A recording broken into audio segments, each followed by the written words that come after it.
Live TV, सच सबसे आगे।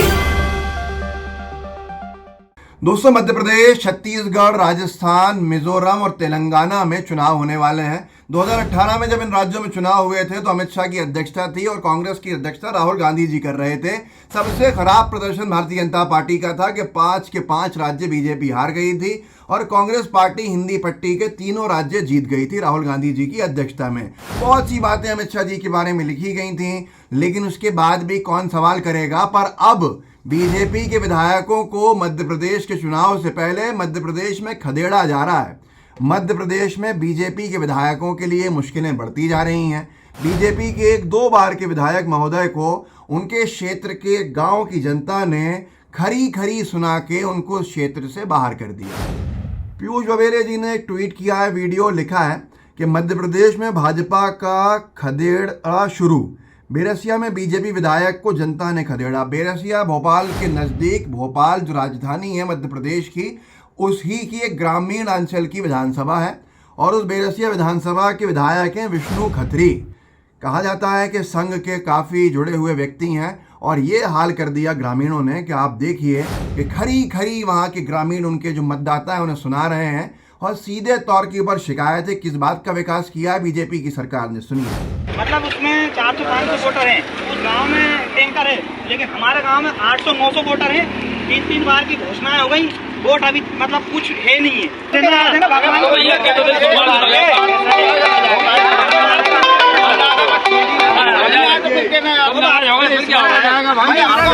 तो दोस्तों, देखा आपने किस तरह से बीजेपी के विधायक जी को मध्य प्रदेश की राजधानी भोपाल के ग्रामीण अंचल में भगाया जा रहा है, दौड़ाया जा रहा है। जो लोग पहले कहते थे कि बीजेपी अब कभी नहीं जाएगी सत्ता से बाहर, उनको ये तमाम वीडियोस देखना बहुत ज़रूरी है कि बीजेपी के साथ एक बार फिर से हिंदी पट्टी में खेला हो चुका है।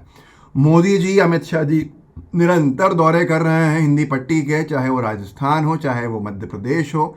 छत्तीसगढ़ में उम्मीद पूरी तरह से शायद बीजेपी हार चुकी है, लेकिन जितने सर्वेज मध्य प्रदेश को लेकर आ रहे हैं वो तमाम, चाहे इंटरनल सर्वेज हों या सार्वजनिक पब्लिक डोमेन में किए गए सर्वेज हों, उन सब में बीजेपी को बड़ी फजीयत भरी हार देखने को मिल रही है। इसीलिए बीजेपी के नेता अपने अपने क्षेत्र की तरफ भाग रहे हैं, लेकिन जनता उनको उल्टे पांव भगा रही है। कहीं जनता ये पूछती है कि अब क्यों आए हो जब पूरे टेन्योर में नहीं आए। कहीं जनता ये पूछती है कि बीजेपी की सरकार ने कामकाज किया क्या है, अगर किया है तो दिखाओ, कुछ काम करा है तो बताओ। लेकिन बीजेपी के नेताओं को ये चीज़ शायद भारी पड़ गई है कि जब जैसे ही उनसे कोई सवाल पूछते हैं तो व्हाट अबाउटरी में वो चले जाते हैं। जनता को इससे मतलब नहीं है। व्हाट अबाउटरी मतलब कांग्रेस पे इल्ज़ाम लगाने लगते हैं, कांग्रेस ने क्या किया, क्या हुआ।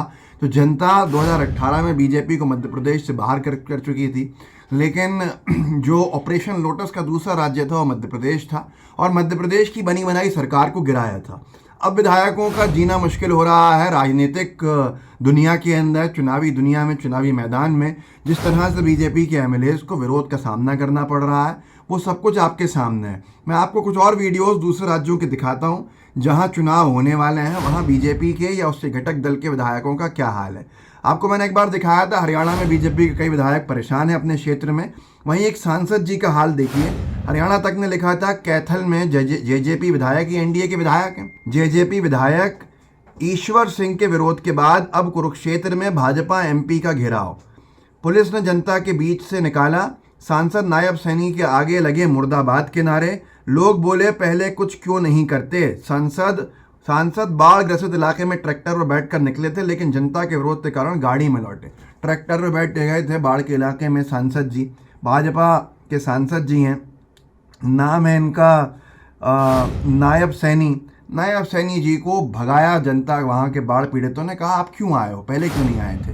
तो ट्रैक्टर में आए थे लेकिन गाड़ी में भागना पड़ा, पुलिस ने बचा के निकाला था। यही हाल बीजेपी के अब कार्यक्रमों में भी हो रहा है। उत्तर प्रदेश चंदौली के अंदर कार्यक्रम के दौरान मोदी सरकार के मंत्री बैठे थे, डॉक्टर महेंद्र नाथ पांडे। उनके सामने बीजेपी के विधायक और जिला अध्यक्ष आपस में लड़ गए थे, भिड़ गए थे। ये लिखा था कि कांग्रेस ने कि मंत्री जी शांत करा रहे थे, लेकिन विधायक जी का तेवर नरम हो ही नहीं रहा था। ना ही जिलाध्यक्ष जी चुप होने को तैयार थे। थोड़ा सा वीडियो आप देख लीजिए, आपको समझ में आएगा। ये बीजेपी के मोदी सरकार के मंत्री के सामने बीजेपी के एमएलए और बीजेपी के जिलाध्यक्ष लड़ रहे हैं। ये हालत है बीजेपी की आज। मेरा विधानसभा है तो मैं जिलाध्यक्ष हूँ, उसकी व्यवस्था कर रहा हूँ ना। क्या व्यवस्था कर रहे हैं? आँख मत दिखाइए, हमको बताइए साहब, आँख मत दिखाइए, हमको मत दिखाइए। यहाँ पर रमेश भाई। तो दोस्तों, आपने देखा किस तरह से बीजेपी की मुश्किलें जो हैं वो बढ़ती जा रही हैं। कभी कार्यकर्ता नाराज होता है, कभी जनता तो नाराज है ही, नारेबाजी करती है। और वहीं बीजेपी के अब तो आपस में भी लोग लड़ते हुए दिखाई दे रहे हैं। जनता की नारेबाजी बिजनौर में देखने को मिली थी। ये ट्वीट किया था समाजवादी पार्टी के मीडिया सेल ने। यूपी की जनता ने किया कबूल, हमारी भूल कमल का फूल। यहाँ नारे लग गए थे बिजनौर में जब बाढ़ पीड़ितों में बीजेपी के विधायक गए थे देखने उनके सामने। आप खुद देखिए इस वीडियो के अंश भाग।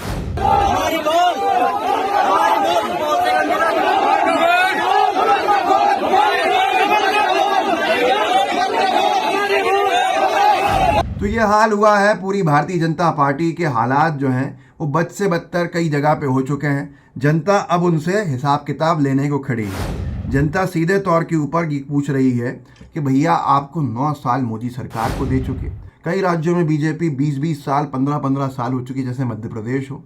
छत्तीसगढ़ से तो बाहर कर ही दिया है। बहुत सारे सवाल जनता के हैं, लेकिन जवाब देने को बीजेपी का कोई नेता तैयार नहीं है। क्योंकि तैयार कैसे होगा? जवाब के लिए उसके पास कुछ है ही नहीं। जब कुछ है नहीं तो फिर हालात बेकाबू होते जा रहे हैं बीजेपी के लिए जनता के सामने। और जनता की नाराज़गी 7वें आसमान पर पहुंच रही है। अब ऐसे में बीजेपी क्या कर सकती है, क्या नहीं कर सकती? सारे दाव फेल हो गए हिमाचल में, सारे दाव फेल हो गए कर्नाटक में। और ऐसे हालात के बीच में बीजेपी का क्या होगा, ये बीजेपी भी अच्छे से जानती है। इस वीडियो को आगे बढ़ाइएगा, लोगों को जागरूक कर सकते हैं, कीजिएगा। व्हाट्सएप ग्रुप्स होंगे आपके, उसमें शेयर कीजिएगा। साथ में लाइव टीवी को सब्सक्राइब भी कीजिए। अपने साथियों से भी कहिए कि वो भी इससे जुड़ें और आगे तक हमारी रीच बढ़ सके। जय हिंद, जय भारत। द लाइव टीवी, सच सबसे आगे।